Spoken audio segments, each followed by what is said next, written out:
ಹಟ್ ಜನತಾ ಪರಿವಾರ ಯೂಟ್ಯೂಬ್ ಚಾನಲ್ನ ಸಮಸ್ತ ವೀಕ್ಷಕರಿಗೂ ಈ ನಿಮ್ಮ ಪ್ರೀತಿಯ ಟಿ ಮಲ್ಲಿಗೆರೆ ಎಂಬಿ ಲೋಕೇಶ್ ಮಾಡುವ ನಮಸ್ಕಾರಗಳು.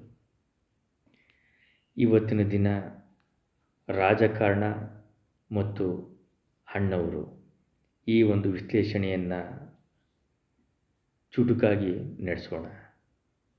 ಇವತ್ತಿನ ದಿನ ನಾವು ರಾಜಕಾರಣಕ್ಕೆ ಹೋಗಬೇಕು, ರಾಜಕೀಯ ರಂಗದಲ್ಲಿ ಹಲವಾರು ನಾವು ಸ್ಥಾನಗಳನ್ನು ಅಲಂಕರಿಸಬೇಕು, ಪ್ರಚಾರವನ್ನು ತಗೊಳ್ಕೋಬೇಕು, ಬಂಟಿಂಗ್ಸು, ಬ್ಯಾನರ್ಸು, ಹೋರಾಟ ಮಾಡಿದರೂ ಸಹ ಆ ಬ್ಯಾನರ್ಗಳಲ್ಲಿ ಬಂಟಿಂಗ್ಸ್ಗಳಲ್ಲಿ ದಿನ ಬೆಳಗಾದರೆ ಅವನು ಸ್ಥಿತಿವಂತನಾಗಿ ಒಬ್ಬ ದೊಡ್ಡ ಉದ್ಯಮಿಯಾದರೆ ಕಾವೇರಿಯವರ ಪುತ್ರ, ಹುಟ್ಟು ಹೋರಾಟಗಾರ ಅಂತ ಹಿಂಗೆಲ್ಲ ಬರ್ಸ್ಕೊಂಡು ಹೋರಾಟ ಮಾಡ್ತಕ್ಕಂಥದ್ದನ್ನು ನಾವು ಹಲವಾರು ಜನರನ್ನು ನಾವು ಇವತ್ತು ನೋಡ್ತೀವಿ. ಅದೇ ರೀತಿ ರಾಜಕಾರಣ ಇವತ್ತು ಒಂದು ಕಬ್ಬಿಣದ ಕಡಲೆ, ಸ್ಥಿತಿವಂತರಿಗೆ ಮಾತ್ರ ರಾಜಕಾರಣ. ಅದೇ ರೀತಿ ಒಂದು ಪ್ರಚಾರದ ಹುಚ್ಚು, ಈ ಒಂದು ಸ್ಥಾನಗಳನ್ನು ಅಲಂಕರಿಸಲು ಹಲವಾರು ಪೈಪೋಟಿ. ಒಂದು ಅದ್ಭುತ ಒಂದು ವಿಶ್ಲೇಷಣೆ ನಿಮಗಾಗಿ. ಅಣ್ಣವರು ಮತ್ತು ಕರ್ನಾಟಕ ರಾಜಕಾರಣ. 1978 ಚಿಕ್ಕಮಗಳೂರು ಲೋಕಸಭಾ ಉಪಚುನಾವಣೆ ನಿಜಕ್ಕೂ ಚರಿತ್ರೆಯಲ್ಲೇ, ಭಾರತ ದೇಶದ ರಾಜಕಾರಣದ ಚರಿತ್ರೆಯಲ್ಲೇ ಒಂದು ಸ್ಥಾನವನ್ನು ಪಡೆದಂಥ ಉಪಚುನಾವಣೆ. ಅಂದು ಜನತಾ ಪರಿವಾರದ ಘಟಾನುಘಟಿ ನಾಯಕರು ಒಂದು ಕಡೆ ಇಂದಿರಾ ಗಾಂಧಿಯವರನ್ನು ಸೋಲಿಸಬೇಕು ಎಂಬ ಒಂದು ಪಣ, ಅದೇ ರೀತಿ ತುಂಬ ಒಂದು ವಿಜೃಂಭಣೆಯಿಂದ, ಅಂದರೆ ಹಲವಾರು ಉನ್ನತ ಹುದ್ದೆಗಳನ್ನು ಅಲಂಕರಿಸಿ ಜಗತ್ತಿನ ಒಂದು ಕಣ್ಣನ್ನು ಒಬ್ಬ ಮಹಿಳೆ ಒಂದು ಪ್ರಜಾಪ್ರಭುತ್ವದ ದೊಡ್ಡ ರಾಷ್ಟ್ರದ ಪ್ರಧಾನಮಂತ್ರಿಯಾಗಿದ್ದಾರೆ ಅಂತ ಇಂದಿರಾ ಗಾಂಧಿಯವರ ಒಂದು ಜನಪ್ರಿಯತೆ.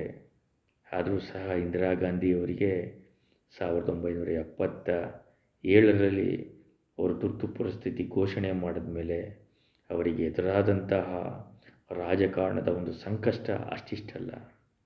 ನಾವು ಕರ್ನಾಟಕ ರಾಜ್ಯದ ರಾಜಕಾರಣದ ಇತಿಹಾಸವನ್ನು ನಾವು ಕಣ್ಣಾಡಿಸಿದಾಗ ಚಿಕ್ಕಮಗಳೂರು ಲೋಕಸಭಾ ಉಪಚುನಾವಣೆ ಇಂದಿರಾ ಗಾಂಧಿಯವರಿಗೆ ಈ ದೇಶದಲ್ಲಿ ಶಕ್ತಿಯನ್ನು ನೀಡಿದಂಥ ಚುನಾವಣೆ.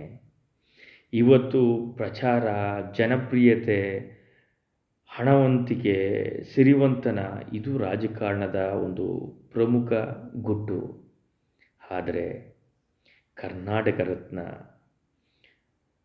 ಅಭಿಮಾನಿಗಳ ಹೃದಯದಲ್ಲಿ ಅಣ್ಣವರು ಅಂತ ಶಾಶ್ವತ ಸ್ಥಾನವನ್ನು ಗಳಿಸಿರ್ತಕ್ಕಂಥ ಹೊರನಟ ಡಾಕ್ಟರ್ ರಾಜ್ಕುಮಾರ್ ಅವರ ಒಂದು ರಾಜಕಾರಣದ ಒಂದು ನಡೆ ನಿಜಕ್ಕೂ ಅದ್ಭುತ. ಯಾರು ತಾನೇ ಅಂಥ ಒಂದು ಸಮಯವನ್ನು ಬಿಡ್ತಾರೆ? ಇಂದಿರಾ ಗಾಂಧಿಯವರಿಗೆ ಲೋಕಸಭಾ ಉಪಚುನಾವಣೆಯಲ್ಲಿ ಜನತಾ ಪಕ್ಷದ ವತಿಯಿಂದ ಡಾಕ್ಟರ್ ರಾಜ್ಕುಮಾರ್ ಅವರನ್ನು ಅಭ್ಯರ್ಥಿ ಮಾಡ್ತಾರೆ ಎಂಬ ಒಂದು ವಿಚಾರ ತಿಳಿದ ತಕ್ಷಣ ವಿಚಲಿತರಾಗ್ತಾರಂತೆ. ಅಷ್ಟು ಜನಪ್ರಿಯ ಚಿತ್ರತಾರೆಯಾಗಿರ್ತಕ್ಕಂಥ ಡಾಕ್ಟರ್ ರಾಜ್ಕುಮಾರ್ ಅವರು ದಕ್ಷಿಣದಲ್ಲಿ NTR, MGR ಅವರು ಒಂದು ರಾಜ್ಯದಲ್ಲಿ ಪಕ್ಷವನ್ನು ಸ್ಥಾಪನೆ ಮಾಡಿ ಮುಖ್ಯಮಂತ್ರಿ ಹುದ್ದೆಯನ್ನು ಅಲಂಕರಿಸಿರ್ತದಂಥ ಒಂದು ಕಾಲ. ಅಣ್ಣವರ ಸರಳತೆಗೆ ನಿಜವಾಗ್ಲೂ ಮಾರು ಹೋಗ್ದೇ ಇರೋರೇ ಇಲ್ಲ. ಅವರ ಸರಳತೆ, ಮುಗ್ಧ ನಗು, ಕನ್ನಡಕ್ಕೆ ಕೊಟ್ಟಂಥ ಅವರ ಒಂದು ಕೊಡುಗೆ ನಿಜಕ್ಕೂ ಅವಿಸ್ಮರಣೀಯ. ಅಂದಿನ ಘಟಾನುಘಟಿ ಜನತಾ ಪಕ್ಷದ ನಾಯಕರಾದಂತಹ JH ಪಟೇಲ್, ಜಾರ್ಜ್ ಫರ್ನಾಂಡಿಸ್, ಗೌರವಾನ್ವಿತ ಭಾರತ ದೇಶದ ಮಾಜಿ ಪ್ರಧಾನಮಂತ್ರಿಗಳು, ಹಿಂದೆಗೆ ಮಾಜಿ ಪ್ರಧಾನಮಂತ್ರಿಗಳಾಗಿರ್ತಕ್ಕಂಥ HD ದೇವೇಗೌಡರು, ಅವೊಂದು ಜನತಾ ಪಕ್ಷದ 78ರಲ್ಲಿ ಉತ್ತುಂಗದಲ್ಲಿದ್ದಂತಹ ಹೋರಾಟಗಾರರು ನಡೆಸ್ತಿದ್ದಂಥ ಒಂದು ದೊಡ್ಡ ಹುದ್ದೆಯಲ್ಲಿದ್ದಂಥ ಒಂದು ಕಾಲ. ಅವರಿಗೂ ಸಹ ಅದ್ಭುತ ಒಂದು ಜನಪ್ರಿಯತೆ ಆ ಸಮಯದಲ್ಲಿ ಇರ್ತದೆ. ಹೇಗಾದರೂ ಮಾಡಿ ನಮ್ಮ ಜನತಾ ಪಕ್ಷದ ವತಿಯಿಂದ ನಾವು ಇಂದಿರಾ ಗಾಂಧಿಯವ್ರನ್ನ ಸೋಲ್ಸೋಕ್ಕೆ ಒಂದು ಒಳ್ಳೆಯ ಅಭ್ಯರ್ಥಿಯನ್ನು ಮಾಡಬೇಕು ಅಂತ ಆಗ ಅವರ ಕಣ್ಣು ಬೀಳೋದೆ ಹೊರನಟ ಡಾಕ್ಟರ್ ರಾಜ್ಕುಮಾರ್ ಅವರ ಮೇಲೆ. ಡಾಕ್ಟರ್ ರಾಜ್ಕುಮಾರ್ ಅವರನ್ನು ಚಿಕ್ಕಮಗಳೂರು ಲೋಕಸಭಾ ಉಪಚುನಾವಣೆಯಲ್ಲಿ ಇಂದಿರಾ ಗಾಂಧಿಯವರ ವಿರುದ್ಧ ಸ್ಪರ್ಧೆ ಮಾಡಬೇಕು ಅಂತಂದ ತಕ್ಷಣ ಡಾಕ್ಟರ್ ರಾಜ್ಕುಮಾರ್ ಅವರು ನನಗೆ ಚುನಾವಣೆ ಇಷ್ಟ ಇಲ್ಲ ಅಂತ ಹೇಳ್ತಾರೆ. ಆದರೂ ಸಹ ಜನತಾ ಪರಿವಾರದ ಒಂದು ನಾಯಕರ ಒಂದು ಒತ್ತಡದಿಂದ ಅಂದು ಕರ್ನಾಟಕ ರಾಜ್ಯದ ಜನಪ್ರಿಯ ಜನತಾ ಪಕ್ಷ ನಾಯಕರಾಗಿರ್ತಕ್ಕಂಥ ಎಚ್ ಡಿ ದೇವೇಗೌಡರು, ಜೆ ಎಚ್ ಪಾಟೀಲ್, ಹಲವಾರು ನಾಯಕರುಗಳು ಡಾಕ್ಟರ್ ರಾಜ್ಕುಮಾರ್ ಅವರ ಮೇಲೆ ಒತ್ತಡವನ್ನು ತರ್ತಾರೆ. ಆಗ ಜಾರ್ಜ್ ಫರ್ನಾಂಡಿಸ್ ಅವರ ಒಂದು ಜನಪ್ರಿಯತೆ ತುಂಬ ಇದ್ದಂಥ ಕಾಲ. ಜಾರ್ಜ್ ಫರ್ನಾಂಡಿಸ್ ಅವರು ಬಹಳ ಶ್ರಮವನ್ನು ಪಡ್ತಾರೆ. ಹೇಗಾದರೂ ಮಾಡಿ ಇಂದಿರಾ ಗಾಂಧಿಯವರನ್ನ ಸೋಲಿಸಲೇಬೇಕು ಅಂತ ಒಂದು ಪಣ ತೊಟ್ಟಿರ್ತಾರೆ. ಆಗ ಡಾಕ್ಟರ್ ರಾಜ್ಕುಮಾರ್ ಅವರು 1 ವಾರಗಳ ಕಾಲ ಜನತಾ ಪಕ್ಷದ ನಾಯಕರುಗಳಿಗೆ ಸಿಗೋದೇ ಇಲ್ಲ.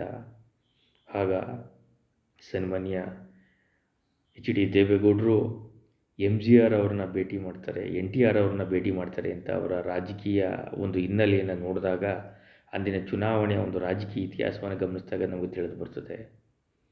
ಎಮ್ ಜಿ ಆರ್ ಅವರು, ಎನ್ ಟಿ ಆರ್ ಅವರು ಕುಂತು ಮಾತಾಡಿದಾಗ ಎಮ್ ಜಿ ಆರ್ ಅವರು ಒಂದೇ ಬಾರಿ ಹೇಳ್ತಾರೆ, ಯಾವುದೇ ಕಾರಣಕ್ಕೂ ಸಾಧ್ಯವಿಲ್ಲ, ಅಣ್ಣವ್ರನ್ನ ಚುನಾವಣೆಗೆ ಅವರು ಬರಲ್ಲ. ಅವರು ಅಷ್ಟು ಜನಪ್ರಿಯತೆ ಇದ್ದರೂ ಸಹ ಯಾವುದೇ ಅವರಿಗೆ ಅಧಿಕಾರದ ಹುದ್ದೆ, ಆಸೆ, ಹಂಬಲ ಇಲ್ಲ. ಅಂಥ ಮನುಷ್ಯನನ್ನು ಯಾವುದೇ ಕಾರಣಕ್ಕೂ ರಾಜಕಾರಣಕ್ಕೆ ತರೋಕ್ಕೆ ನಮ್ಮಿಂದಲೂ ಸಹ ಸಾಧ್ಯವಿಲ್ಲ. ಇದು ವಿಫಲ ಯತ್ನ ದೇವೇಗೌಡರೇ, ದಯಮಾಡಿ ಈ ವಿಚಾರದಲ್ಲಿ ನನ್ನನ್ನು ಕ್ಷಮಿಸಿ ಅಂತ ಎಮ್ ಜಿ ಆರ್ ಅವರು ಹೇಳಿದ್ರು ಅಂತ ಕೆಲವು ರಾಜಕೀಯ ವಿಶ್ಲೇಷಕರು ಹೇಳ್ತಾರೆ. ನಿಜಕ್ಕೂ ಅವತ್ತು ಡಾಕ್ಟರ್ ರಾಜ್ಕುಮಾರ್ ಅವರು ಸುಮಾರು 1 ವಾರಗಳ ಕಾಲ ಜನತಾ ಪಕ್ಷದ ನಾಯಕರ ಒಂದು ಅಂದರೆ ಅವರಿಗೆ ಯಾವುದೇ ಕಾರಣಕ್ಕೂ ಸಿಗಲ್ಲ. ಅವ್ರನ್ನ ಹಲವಾರು ಬಾರಿ ಪ್ರಯತ್ನ ಮಾಡ್ತಾರೆ. ಅವ್ರನ್ನ ಏನಾಗಾದರೂ ಮಾಡಿ ನಾಮಪತ್ರ ಹಾಕಿಸ್ಬೇಕು ಅಂತ, ಅದು ಸಾಧ್ಯವಾಗುವುದಿಲ್ಲ. ಒಂದು ನಿಗೂಢ ಸ್ಥಳದಲ್ಲಿ ಅಜ್ಞಾತರಾಗಿ ಇದ್ದು ಬಿಡ್ತಾರೆ ಡಾಕ್ಟರ್ ರಾಜ್ಕುಮಾರ್ ಅವರು. ನೋಡಿ, ಇವತ್ತು ಸ್ವಲ್ಪ ಜನಪ್ರಿಯತೆ ಇದ್ದರೆ ಅಯ್ಯೋ ಕೇಳಿಕೆ ಒಂದು ಅವರಿಗೆ ಅವರೇ ಉಗುಳು ಬಿಟ್ಟಿರ್ತಾರೆ ಪಕ್ಕದಲ್ಲಿ, ಅಕ್ಕಪಕ್ಕದಲ್ಲಿ.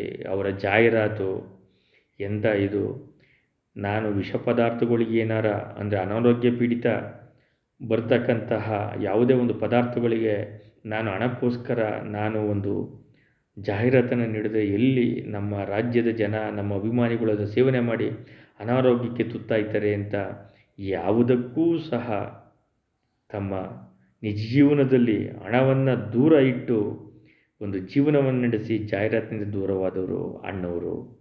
ನನ್ನ ರೈತ ಬೆಳೆದಂತಹ ಒಂದು ಹಾಲಿನ ಒಂದು ಪದಾರ್ಥ ಏನು ಇವತ್ತು ನಮ್ಮ ರೈತರು ಬೆಳವಣಿಗೆಯನ್ನು ಮಾಡಿ, ಕಟಾವನ್ನು ಮಾಡಿ, ಏನು ಹೈನುಗಾರಿಕೆಯನ್ನು ಪ್ರೋತ್ಸಾಹ ಮಾಡಬೇಕು ಅಂತ ನಂದಿನಿ ಬ್ರ್ಯಾಂಡ್ಗೆ ಅವರು ಉಚಿತವಾಗಿ ಜಾಹೀರಾತನ್ನು ನೀಡೋದ್ರ ಮುಖಾಂತರ ಕರ್ನಾಟಕ ರಾಜ್ಯದ ಜನರ ಹೃದಯದಲ್ಲಿ ಶಾಶ್ವತ ಸ್ಥಾನವನ್ನು ಗಳಿಸಿದ್ರು. ಕಣ್ಣನ್ನು ನೀಡುವುದ್ರ ಮುಖಾಂತರ, ಅಂದರೆ ಸತ್ತ ನಂತರ ಕಣ್ಣನ್ನು ದಾನ ಮಾಡೋದ್ರ ಮುಖಾಂತರ ವಿಶ್ವದ ಹಲವಾರು ಕೋಟ್ಯಾಂತರ ಅಭಿಮಾನಿಗಳಿಗೆ ಕಣ್ಣನ್ನು ತೆರೆಸಿದ್ರು. ನಿಜಕ್ಕೂ ಅವರ ಜನಪ್ರಿಯತೆ ಅಣ್ಣವರೇ ಸಾಟಿ ಅಂತ ಹೇಳ್ಬೋದು. ನೋಡಿ, ಇವತ್ತು ಒಂದು ವಿಧಾನಸಭಾ ಚುನಾವಣೆಗೆ ಜನಪ್ರಿಯತೆ ಇದೆ, ಹಣ ಅಂತಸ್ತಿದೆ, ರಿಯಲ್ ಎಸ್ಟೇಟ್ ಮಾಫಿಯಾದವರು ಬಿದ್ದು ಬಿಡ್ತಾರೆ, ಹಂಗೆ ಸಾಮಾನ್ಯ ಜನರಿಗೆ ಅವಕಾಶವೇ ಇಲ್ಲ. ಅಂದು ಕರ್ನಾಟಕ ರಾಜ್ಯದ ಮುಖ್ಯಮಂತ್ರಿ ಆಗುವಂಥ ಎಲ್ಲ ಅವಕಾಶಗಳಿರ್ತು ಅಂತ ಅಂದಿನ ರಾಜಕೀಯ ವಿಶ್ಲೇಷಕರು ತಮ್ಮ ಇತಿಹಾಸ ಪುಟಗಳಲ್ಲಿ ಒಬ್ಬೊಬ್ಬರು ಒಂದೊಂದು ರೀತಿ ಅಣ್ಣವರನ್ನ ಹೊಗಳಿಕೆ ಮಾತನ್ನು ಹೇಳಿದ್ದಾರೆ. ಅವರ ಹೋರಾಟ ಕನ್ನಡಕ್ಕಾಗಿ,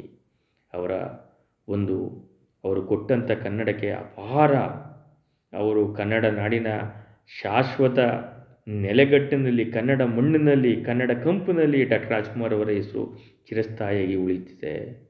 ನೋಡಿ, ಕರ್ನಾಟಕದ ರಾಜಕಾರಣದಲ್ಲಿ ಅಂದರೆ ಇಂದಿರಾ ಗಾಂಧಿಯವರು ಚಿಕ್ಕಮಗಳೂರು ಉಪಚುನಾವಣೆ ಗೆಲ್ಲುವುದರ ಮುಖಾಂತರ ಕಾಂಗ್ರೆಸ್ ಪಕ್ಷ ರಾಷ್ಟ್ರದಲ್ಲಿ ತಲೆ ಎತ್ತಕ್ಕೆ ಮತ್ತೆ ಅಧಿಕಾರ ಪಡಿಕೆ ಕಾರಣ ಆಯ್ತದೆ.